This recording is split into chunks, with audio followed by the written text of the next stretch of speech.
Sir आज की जो कार्यकारिणी मीटिंग आपने ली है प्रभारी होने के बाद क्या दिशा निर्देश दिए गए आगे?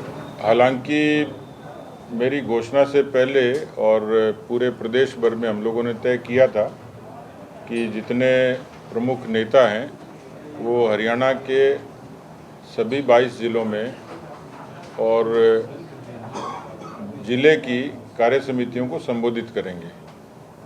हिसार, रोहतक और झज्जर 3 ज़िले मेरे जिम्मे थे जो मुझे इसको पूरा करना था। बीच में घोषणा हो गई और संयोग से कल ही प्रदेश अध्यक्ष के रूप में मोहनलाल बड़ौली जी की घोषणा हो गई।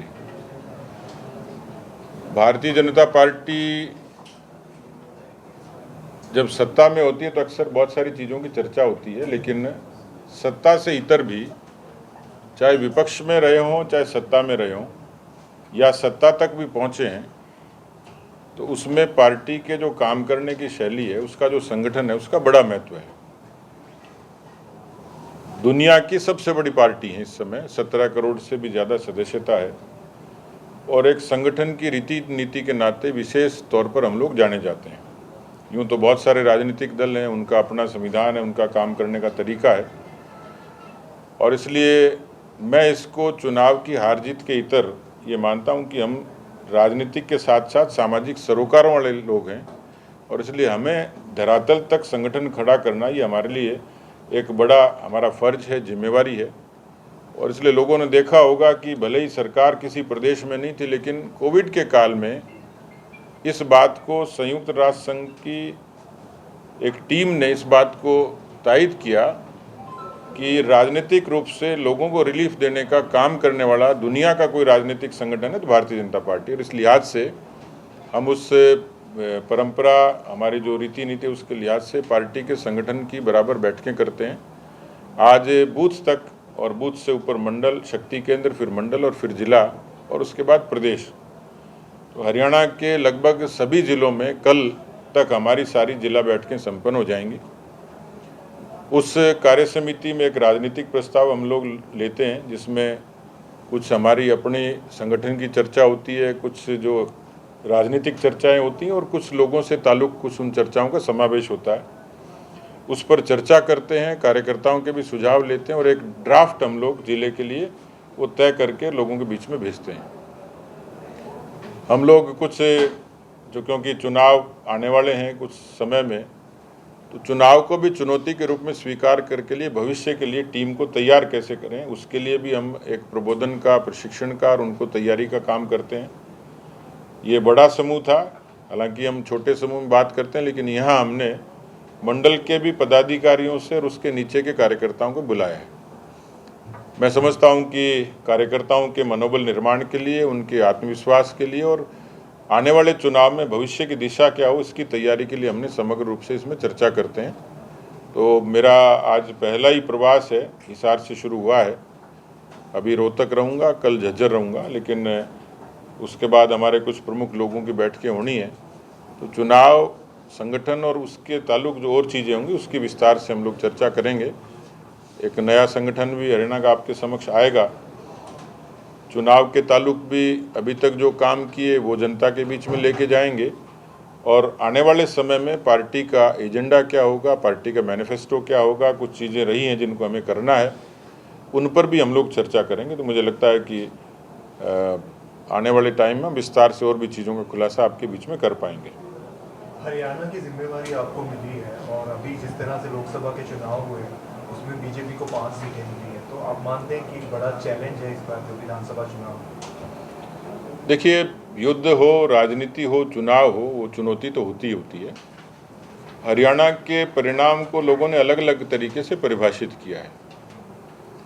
मैं देश भर में जिस तरीके की चर्चाएं होती थी, हरियाणा में जिस तरीके की चर्चाएं होती थी, नज़रिया अलग अलग है। तो ये बात ठीक है कि 10 सीटें थी, 10 की 10 सीटों का हमने स्कोर नहीं कर पाए, इसलिए हमारा विरोधी तो यही कहेगा बीजेपी 5 सीटों पे हार गई। लेकिन वो लोग कह रहे हैं जो ये दावा करते थे कि बीजेपी 0 पे आएगी, कांग्रेस क्लीन स्वीप करेगी, कांग्रेस 10 की 10 सीटें जीतेगी। इतने वेग के साथ कांग्रेस की उस धारणा को बीजेपी के कार्यकर्ताओं ने, हरियाणा की जनता निर्मूल किया और हम 5 सीटें जीते। 1 सीट बहुत कम अंतर से हम लोग हारे हार की हम लोगों ने समीक्षा भी की है और मैं समझता हूं कि ये लोकसभा का चुनाव हमारे लिए एक सीख भी और सबक भी है। मैं सेगमेंट का एनालिसिस कर रहा था तो 45 विधानसभा पर अभी भी हम लोग लीडिंग हैं, कांग्रेस 42 पर है।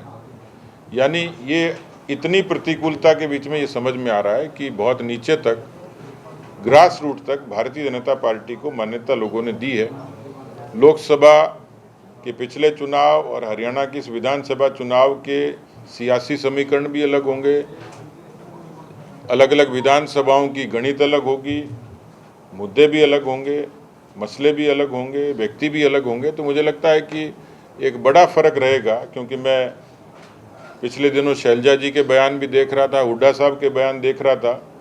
कांग्रेस जिस तरीके से कुनबों में बटी है, उस बिखराव के कारण कांग्रेस के लिए ये सपने देखने जैसा होगा।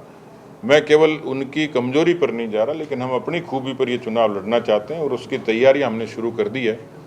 कार्यकर्ताओं का, जनता का भरोसा और हमारी अपनी रणनीति ये पार्टी को बहुमत की सरकार बनाने के लिए प्रशस्त करेगी, इतना मैं कह सकता हूँ। ये कहा जाता था कि मेरा बूथ सबसे मजबूत, पन्ना प्रमुख देखे जाते थे, पूरा पार्टिसिपेशन नहीं देखा गया लोकसभा, और जो परिणाम है बिल्कुल विपरीत आए हैं जो बीजेपी लेके चल रही थी। क्या इस पे भी मंथन होगा? इस पर हमने किया है और आज की इस बैठक में भी मैंने कार्यकर्ताओं को ये साफ तौर पर हिदायत दी है कि सबसे पहले हम अपनी ज़मीन को देखें, अपने धरातल को देखें। और इसलिए ये बात सही है कि हमने बहुत नीचे तक संगठन का विस्तार भी किया, और जिस तरीके से विस्तार किया था और जिस तरीके से बूथ पर सफलता मिलनी चाहिए थी, उतनी सफलता हमें नहीं मिली। और उसके कारण जो मैंने कहा कि ये उसी से रिलेटेड है कि लोकसभा में जो कमजोरियां संगठनात्मक रूप से रही हैं, रणनीतिक तौर पर रही हैं, प्रबंधन की रही हैं, उनको हम निश्चित रूप से दुरुस्त करेंगे और वही हमारा एक बड़ा फैक्टर होगा कि इस सीख से हम लोग आगे बढ़ेंगे। हिसार से बीजेपी प्रत्याशी रहे हैं अपने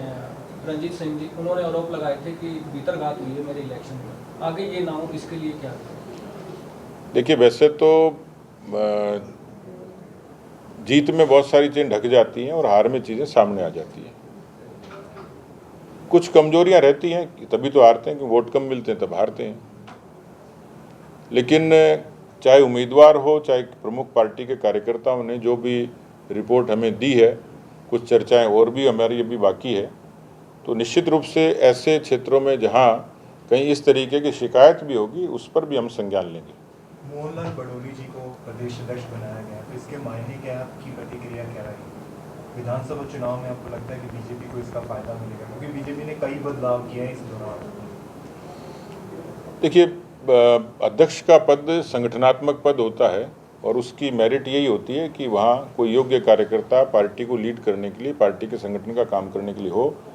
उससे पहले नायब सैनी जी थे, कार्यकर्ताओं के बीच में से ही थे, मुख्यमंत्री बन गए। बडोली जी का भी अपना संगठन का अनुभव है, वो पार्टी के महामंत्री रहे हैं, जिले में रहे हैं और विधायक के नाते भी उन्होंने काम किया है।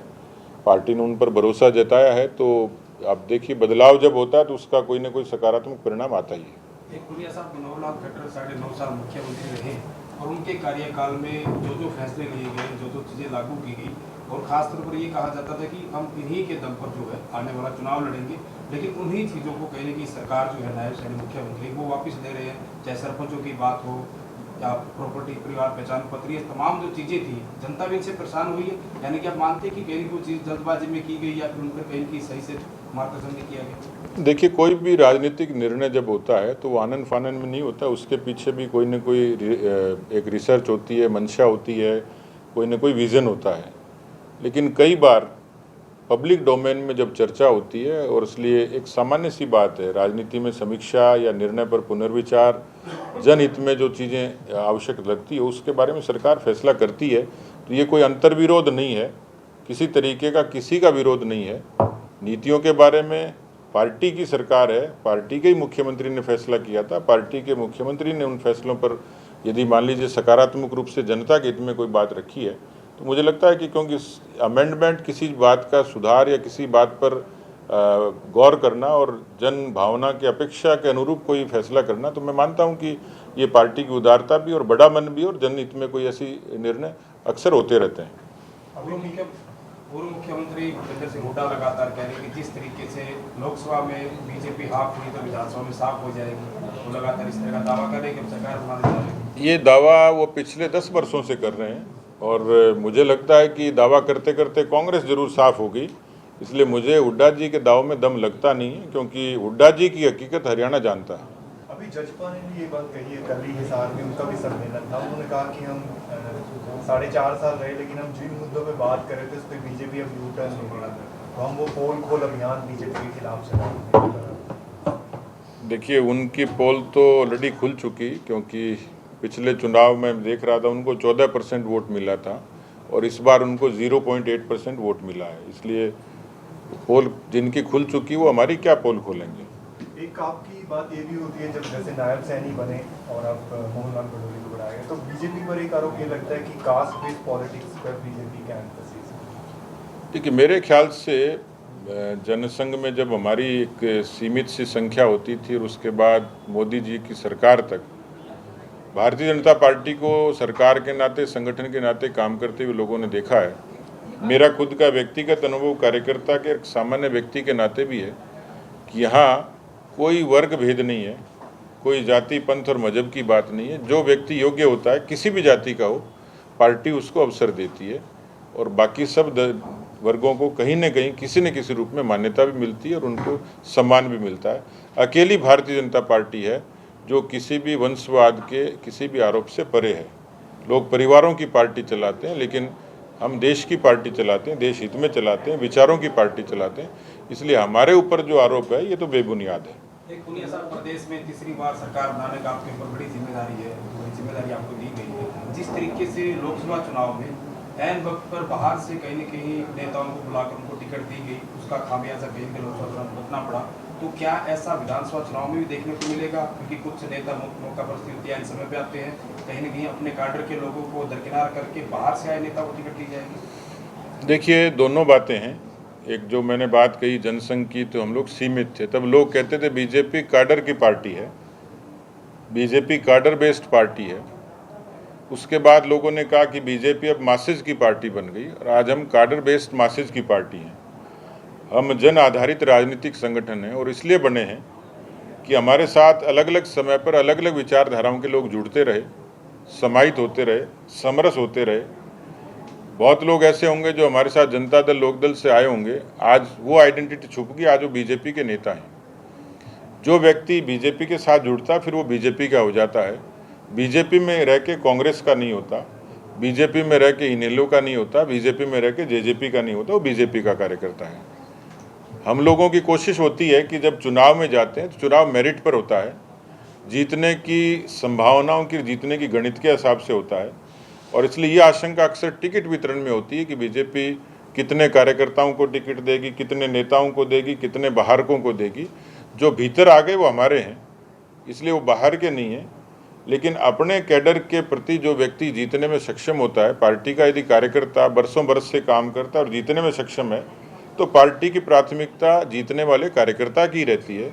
लेकिन ये युद्ध है, जीतने के लिए लड़ते हैं और इसलिए जो जीतने में योग्य व्यक्ति होगा वो बाहर से आया, भीतर से आया, किस वर्ग का है, किस जाति का है, किस पंथ का है, किस मजहब का है, ये मायने नहीं रखता। जिसने बीजेपी के झंडे को अपना लिया, बीजेपी के चुनाव चिन्ह को अपना लिया, बीजेपी के विचार को अपना लिया, वो बीजेपी का है। इस नाते हम ये जो निर्णय है ये बाहर भीतर से नहीं करेंगे, मेरिट पे और जीतने की संभावना पे करेंगे।